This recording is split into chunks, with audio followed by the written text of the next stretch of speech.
Am I the a-hole stories? Am I the a-hole for not sharing my inheritance with my siblings since they were legally adopted? I, 23 male, am in a tricky situation where I'm leaning a bit more in one way than the other and either need that extra pushover or push back to the other side. Unfortunately, my two siblings, 21 female and 19 male, and I are the products of an ongoing affair between my mom, 44 female, and her current husband, 43 male.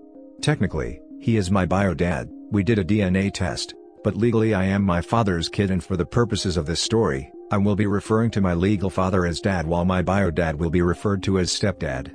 My dad died when I was 12 and I was devastated. I love that man so much that I cite his death as the catalyst for my current lack of faith. When I was 13, my mom married my stepdad, and when I was 14 they both approached me and my siblings about legal adoption. My siblings were eager to a new father, while I was crushed at the idea of everyone seemingly so eager to replace the man I knew and love. While my mom initially respected my wishes to not be legally his, they both kept trying to convince me, but I refused. For years I respected this man as my mom's husband, the man who provided for me, but he would never be my dad. I could tell that my stepdad was really hurt by this, especially when around Father's Days I would go out and visit my dad's grave with my half-brother, dad's first child with another woman, instead of spending the day with him. I guess he got fed up one day and that's why he decided to tell my siblings and I all the truth. Obviously, this was a huge blow and I refused to believe it, hence the DNA test, and I was crushed. It felt like I was losing my dad all over again. My mom decided that it was for the best, and that I no longer had an excuse to not accept the adoption.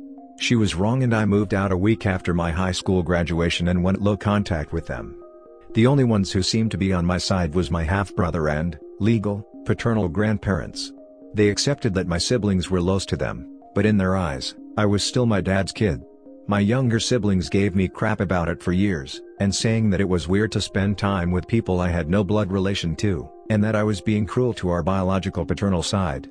Our relationship became low contact as well, and I didn't really hear from them again until after my great aunt died. She didn't have any children and married very well, Ellen, since her brother, my grandfather, was the only one to have children, to left most of her money to his daughter, my legal aunt, and to me and my half-brother. Since legally, my younger siblings were adopted by her bio dad and they shared no blood relation to her, she didn't consider them family and left them with nothing. My young siblings heard about money and think I should split with them equally. I feel like since they choose to be adopted and were so willing to rug sweep what our mom did that they're not entitled to a dime. Am I wrong? Now for the top comments. Not the a-hole. Your siblings, it's weird to spend time with people you have no blood relation to. Also your siblings, give us money you got from people we have no blood relation to. At the risk of breaking AITA civility rule, your siblings can go vigorously fornicate with themselves. Not the a-hole. That is an absolutely preposterous stance for your siblings to have. They think they should be entitled to inheritance from a side of your family that they not only denounced, but also ridiculed you for keeping in contact with. Yeah, no. This one isn't a hard ruling, just probably difficult if you're the one living it. Not the a-hole, but your mom is definitely the a-hole for putting you in this crazy situation. Your aunt chose to give you an inheritance. You have nothing to apologize for or feel bad about. I'm so sorry for your loss. Not the a-hole. No one is entitled to receive any inheritance from anyone, especially if the deceased person made it clear what they wanted to give and to whom. Your siblings are acting like spoiled a-holes. Now for the next story. Am I the a-hole for not wanting to house my sister's fiancé? My sister, 27 female, has been with her fiancé Dale for 3 years. My family and myself, 28 male, absolutely cannot stand him. From day one he was just this rude obnoxious slob and we don't have a clue what she sees in this guy. He's 30 and can't hold down a job for anything. Either he quits because he doesn't like it, or gets fired after many absences. We're embarrassed to even go out to a restaurant with him because he will throw a fit over something in his food to try to get a free meal. I try to avoid interactions with him when I can because I can't stand him. With the pandemic, my sister got laid off and they moved in with a friend a few months ago to save up on money. Especially because they found out my sis is pregnant 3 months ago. Now my sister tells me Dale and his friend got into some dispute, so they can't live there anymore. She's asking if it's okay if they stayed with me for a while, but I don't think that's going to happen. Aside from Dale being a douche in general, I've heard he's an even bigger pain to live with. Before the pandemic, there was a whole drama with the landlord at his old place. Dale stopped paying rent and then was refusing to leave even after being given an eviction notice. No idea how it went down, but he managed to stay there longer until the landlord could go through the whole court process to get him out. My sister told me all about it because she was having fights with Dale trying to get him to just leave already. The last thing I want is to invite that possible headache into my home knowing what a freeloader he is. Might even be harder right now if I decided I didn't want him in my house anymore, with some places still putting evictions on hold. I told my sister my concerns. She swears Dale wouldn't do that, but she couldn't even convince him to move out of the last place he was staying at. Now I get she's pregnant and I told her I'd be more than happy to give her a place to stay. Just not Dale. She's pretty mad I'm not willing to help him out as well and for not trusting them. They're supposed to be moving out by next week with still no place to go. I told my sister my offer still stands for her, but I can't accept Dale with his history. She says I'm an awful brother and can't believe how badly I'm acting in their time of need. Am I being an a-hole for going down this route? Not the a-hole. Dale, on the other hand, sounds like an absolute peach.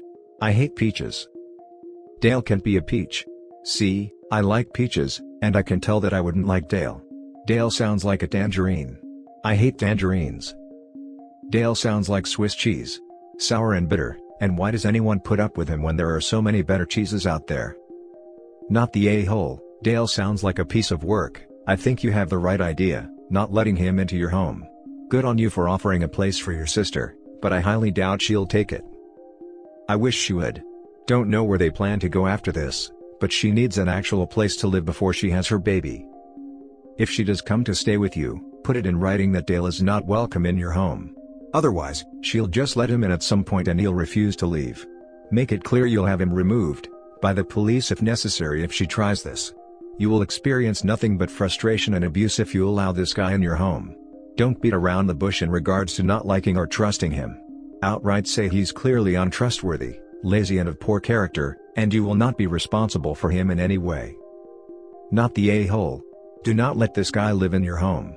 Depending on tenant laws in your area, which he definitely knows based on previous drama you mention, he can easily make the claim that your home is his residence, which would give him protection under the law. That's the last thing you want. Your sister obviously has no influence over him or his decisions, so her claims that he wouldn't do that are moot. You are not required to help either of them and your concerns are extremely valid. It's not your fault she's tied herself to a loser that will do whatever he can to scam and freeload off people. She has options. She has a place to stay with you. It's her choice not to take it. Therefore, she can live with the consequences of that decision. Yes, him becoming a tenant after staying here for a certain period of time is exactly what I want to avoid. Now for the next story. Am I the a-hole for not supporting my daughter and grandchild? My husband, 51 male, and I, 49 female, have a daughter Amanda 21. We planned for our children's future with a college fund and a small amount of money to get them started. As a teacher, I have always believed that college is not always for everyone and did not want to force this if our children were not interested. We also let them know that this money was not their money but ours and we would not be using it so they could just live. We raised our kids to be responsible for their actions and the consequences of said actions, which brings us to the issue. About 2 years ago, while at college, Amanda met a guy, Tony, 24. Tony was not a student but lived in the college town. We met him a few times and were not impressed by him or his life goals. She and I are close, and a few times over the course of the relationship she mentioned issues that were red flags to me. When she asked for advice, I was honest, and if she told me to back off, I would. With COVID, classes went virtual so dorms closed. Tony invited her to move in with him and his family. We would have rather she come home. In the summer, Tony suggested that they move in with us because his family had taken our daughter in for 3 months. I should probably mention that our home is a few blocks from the ocean and a couple of towns from a popular summer hangout. We told our daughter she could come home but not Tony. Tony was very upset by this and said if she came without him, it was over. She ended up staying with him, and found out she was pregnant last July. She and Tony arrived with a plan. The plan was basically us supporting them as they would be raising our grandchild. We rejected this plan and I was able to get my daughter alone. I explained the reality of what her life would look like with Tony and their child. I let her know that while we would still pay for college, we would not pay for a place to live, childcare, Tony, baby expenses, etc. I also let her know that while she could always visit, she could not return home full-time with a baby as we are nearing retirement and a baby is just not a part of that plan. We talked about options and I let her know that she was free to do what was right for her and Tony, but that they should not plan on any support from us beyond what a grandparent would do. She talked to him and went ahead with the pregnancy. Amanda has always understood that her actions are her responsibility, but Tony has not seemed to grasp the concept. He asks weekly for favors and help that we already said we would not do. Tony's family thinks we are the a-hole for not providing more help, and his mother thinks that we are punishing them for not doing things the right way. Most of my family thinks we are right because Amanda and Tony knew what we would provide before moving forward with the pregnancy, and if they were not in the position to have a child then they shouldn't have had one. Now for the top comments. Not the a-hole. I think your approach is very reasonable. You offered to pay for college, which was very generous. You were very clear that you would not be paying for other stuff, which is totally reasonable. I hope it all turns out well. OP laid out the boundaries before they had a child. Tony was an idiot if he thought that them having a baby would mean OP would immediately become a doormat. It sounds like Tony thought that since he got with a college girl all his needs would be taken care of. Not the a-hole. If Tony's family thinks someone should pay for all Tony and Amanda's expenses, they can do it. Yup.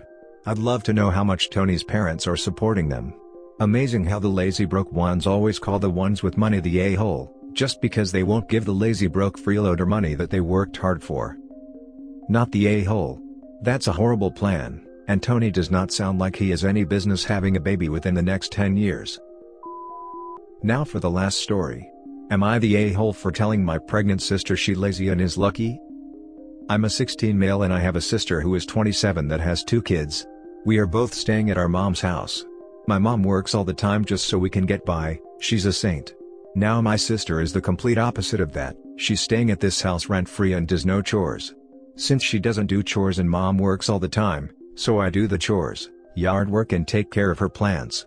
However, in my sister's defense, she tried many times to get a job but failed every time.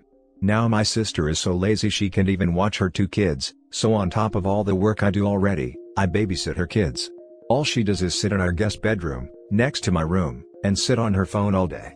One night I heard her talking on the phone talking bad about our mother for borrowing her Jeep when my mom's car wouldn't start once or twice. I didn't say anything knowing my mom would kick her out for that. Well, yesterday I was cleaning the kitchen when she came in and asked me to make her kids a grilled cheese. I was ticked off about that, so I said no. Relatively loudly. That startled her, so I followed up with, "You do nothing around the house that I even take care of your kids, why do you have to be so lazy, and you're lucky you don't pay rent or do chores. So starting today you're taking care of your own kids." And I walked out the kitchen. I later told my mom she was relatively mad at her since she thought we were splitting the chores. I decided on not telling her about the bad talk. My sister also stated later on that I was an a-hole for saying that to a struggling pregnant lady. I feel bad for what I said, so am I the a-hole? Edit. To the people asking where the father is, he's been absent during most of the kid's life. To the people who said let her get kicked out, I can't do that, not because of my sister but the kids. They'd homeless with no food and I don't want that for them.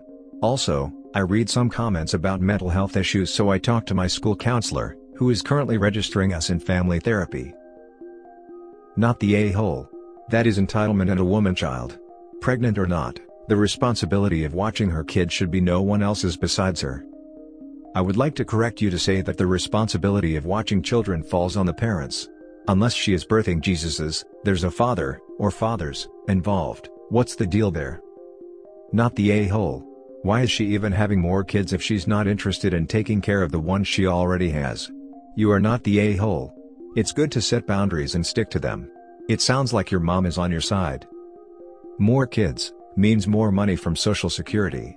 Or maybe child support on top of that? Not the a-hole. Your sister's a mooch. She can pull her own weight or leave. Not the a-hole.